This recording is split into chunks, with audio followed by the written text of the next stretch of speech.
आज हम आपको हिंदुस्तान के जिस राज्य के सफर पर लेकर जा रहे हैं, उस राज्य को चाहे आप प्यार करें या ना करें, लेकिन इस राज्य को कोई नजरअंदाज नहीं कर सकता। भारत का वो राज्य जिसने दुनिया को शून्य से परिचित कराया, पूरी दुनिया को गणतंत्र का मूल मंत्र भी इसी राज्य ने समझाया। दुनिया का सबसे बड़ा वाईफाई जोन भी इसी राज्य में है। किसी ने सही कहा है कि गरीबी की भट्टी में तप तप कर महान लोग बनते हैं, और इस राज्य ने भी गरीब होने के बावजूद दुनिया को कई महान चेहरे दिए हैं। भारत में सबसे ज्यादा IAS और बैंक के PO भी इसी राज्य से हैं। दोस्तों, ये वही वो राज्य है जहाँ के 12 साल के बच्चे ने IIT एग्जाम क्लियर कर लिया, और ये वही जगह है जहाँ के बच्चे गरीबी में पढ़कर भी इतने आगे निकल जाते हैं। हम बात कर रहे हैं माता सीता, गौतम बुद्ध, गुरु गोविंद सिंह जी और हमारा अपना बिहार के बारे में। भारत का वो राज्य जहाँ कवि कोकिल विद्यापति जी का जन्म हुआ, जहाँ देश के पहले राष्ट्रपति राजेंद्र प्रसाद जी का जन्म हुआ। तो फिर देर किस बात की, अपना सीट बेल्ट बांध लीजिए अच्छे से और निकलते हैं बिहार की एक शानदार सफर पर। दोस्तों, बिहार वो राज्य है जिसे प्राचीन काल में मगध के नाम से जाना जाता था,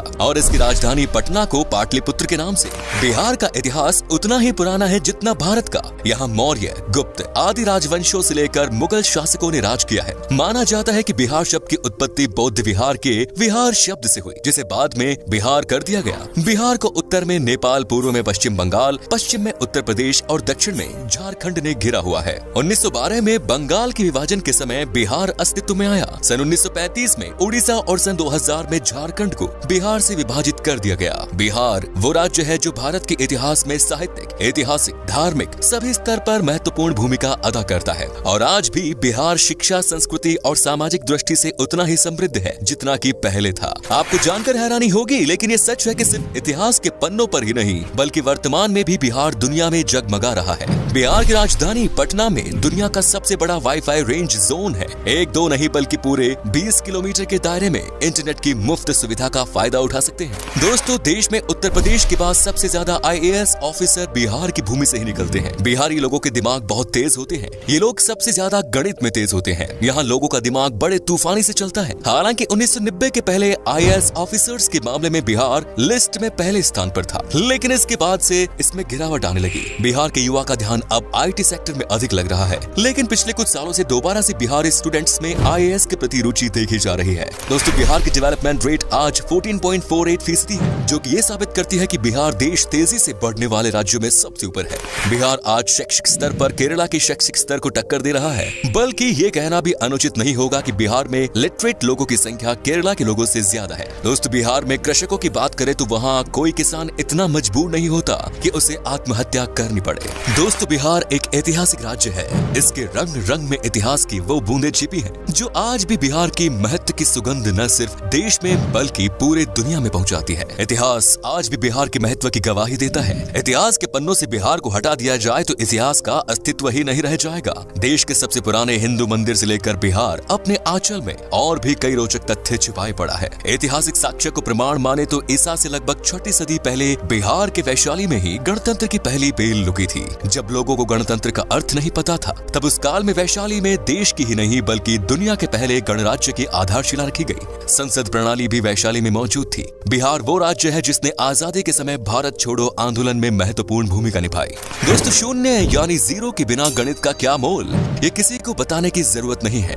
दुनिया को शून्य देने वाले आर्यभट्ट जी का जन्म भी बिहार में ही हुआ था। शायद यही कारण है कि आज भी बिहार के लोग गणित में माहिर होते हैं, और आज भी गणित में यहाँ के लोगों की कोई बराबरी नहीं। बिहार ही वो जगह है जिसने चाणक्य जैसा इकोनॉमिस्ट, चंद्रगुप्त और अशोका जैसा राजा, बुद्ध और महावीर जैसा धर्म प्रवर्तक, आर्यभट्ट जैसा वैज्ञानिक और शेर शाह जैसा शासक दुनिया को दिया। भारत एक ऐसा देश है जहाँ क्रिकेट किसी धर्म से कम नहीं, और MS धोनी का नाम इस धर्म के सबसे पॉपुलर पन्नों में से एक। MS धोनी का जन्म रांची में हुआ था, जो कि पहले बिहार का हिस्सा हुआ करता था। धोनी को लोग आज भारत के सबसे सफल क्रिकेट कप्तान और महान खिलाड़ी के रूप में देखते हैं। सिखों के 10वें गुरु गुरु गोविंद सिंह का जन्म भी बिहार में ही हुआ, और सिखों का पवित्र स्थान हरमिंदर तख्त पटना में है। आपको बता दें कि दुनिया का सबसे पुरानी यूनिवर्सिटी नालंदा यूनिवर्सिटी और तक्षशिला यूनिवर्सिटी भी बिहार में ही है। यहाँ पहले विदेशों से भी लोग पढ़ाई करने आया करते थे। दोस्तों, माता सीता की जन्मभूमि भी एक समय में बिहार में ही थी, जो आजकल नेपाल का हिस्सा हो गया। आपको बता दूं कि जनकपुर में ही माता सीता पैदा हुई, और तब ये बिहार हुआ करता था, जहाँ पर भगवान राम जी आए थे। दोस्तों, बिहार के मिथिलांचल में आज भी भगवान राम को दामाद माना जाता है। माता सीता की नगरी मिथिलांचल बिहार का गौरव है। मिथिलांचल की मिथिला पेंटिंग के बारे में तो हर कोई जानता है।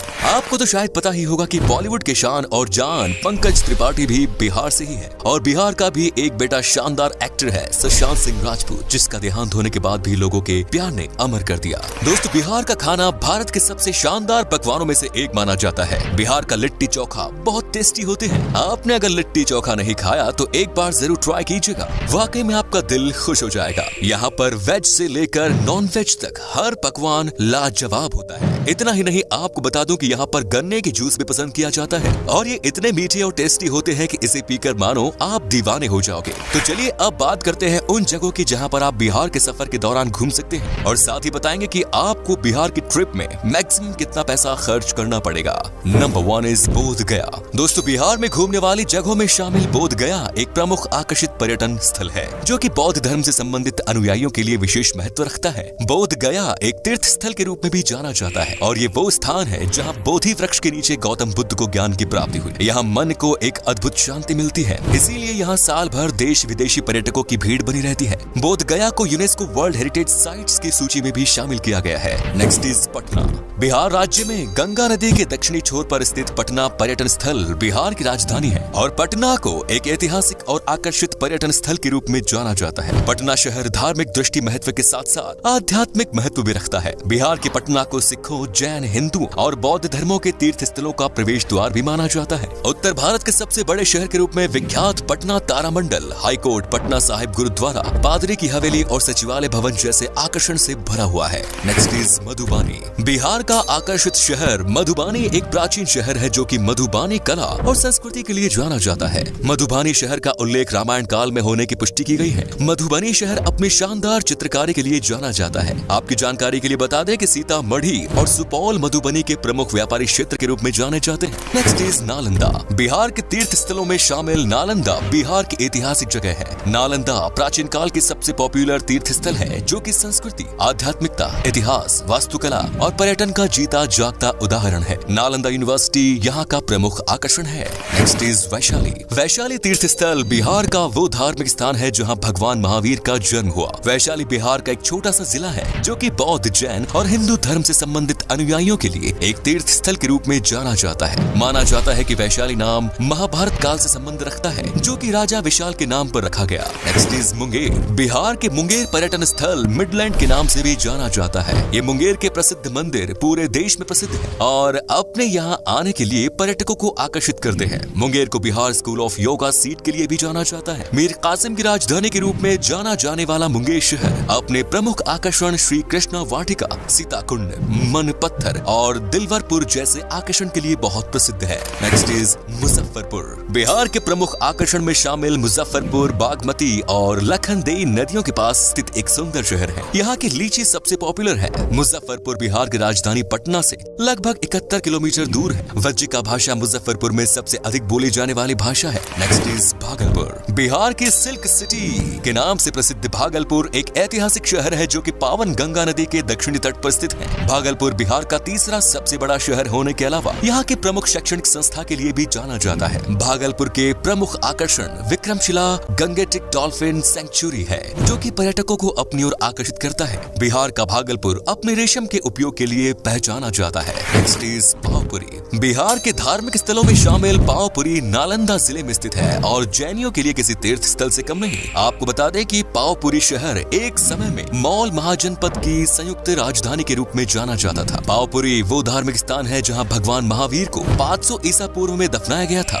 पावपुरी घूमने के लिए पर्यटक भारी संख्या में आते हैं जो कि राजधानी पटना से लगभग 83 किलोमीटर की दूरी पर है। पावपुरी दर्शनीय जल मंदिर पर्यटकों के बीच बहुत लोकप्रिय है। Next is Hajipur. बिहार के प्रमुख शहरों में शामिल हाजीपुर भारत के ऐसे प्रसिद्ध स्थानों में शामिल है जो कि अतीत और वर्तमान को वर्षों से अपने आप में समेटे हुए हैं। हाजीपुर में भगवान बुद्ध का समय, इस्लाम और ब्रिटिश काल से जुड़े रोचक तथ्यों के लिए जाना जाता है। हाजीपुर की भूमि पर जैन धर्म के अलावा हिंदू धर्म से संबंधित कई मंदिर स्थित हैं जो कि पर्यटकों की आस्था का केंद्र बने हुए हैं। आपको बता दें कि हाजीपुर में एशिया का सबसे बड़ा ब्रिज भी स्थित है। दोस्तों आप अगर 7 से 8 दिन की ट्रिप पर जा रहे हैं तो लगभग 17 से 18 हजार के आसपास खर्च होगा जो कि काफी सस्ता है और बिहार में बस की बेहतरीन सुविधाएं हैं, जिससे आपको सफर में कोई परेशानी नहीं होगी। तो ये था बिहार। कैसा लगा हमें बताइए कमेंट्स में, और ये भी बताना कि आप कहां से हैं। बिहार और इसके टूरिस्ट प्लेसेस के बारे में अगर आप और जानना चाहते हैं तो कमेंट्स में लिखिए पार्ट 2। उम्मीद है आपको ये एपिसोड पसंद आया होगा। वीडियो को लाइक कीजिएगा और अपने दोस्तों और